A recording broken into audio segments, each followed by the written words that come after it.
শিলচর চিকিৎসা মহাবিদ্যালয়ে জমা জলের দৌরাত্মে যাতায়াত পরিষেবা সম্পূর্ণ স্তব্ধ হতে চলেছে।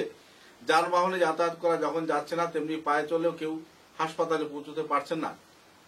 শিলচর চিকিৎসা মহাবিদ্যালয়ের গেটের সামনে প্রায় 2 ফুট জল, এবং এই 2 ফুট জল পেরিয়ে রোগীর অভিভাবকরা কিংবা চিকিৎসকরা যাতায়াত করতে ব্যর্থ। বেহাল পরিষেবা নিয়ে নাজেহাল এলাকার নাগরিকেরা অতি সত্বর জল নিষ্কাশনের দাবি করছেন। কেন জমল এই জল এবং এত জল জমার কারণ কি ছিল? যে জায়গায় কোটি কোটি লক্ষ লক্ষ টাকা খরচ করে বিভিন্ন এলাকায় নালা নর্দমার সংস্কার করা হয়েছিল। প্রসঙ্গ যদিও সহনশীল, তবুও প্রশ্ন রয়েছে বিধায়ক, নেতা, মন্ত্রীদের কাছে এবং বিভাগীয় ইঞ্জিনিয়ারদের কাছে।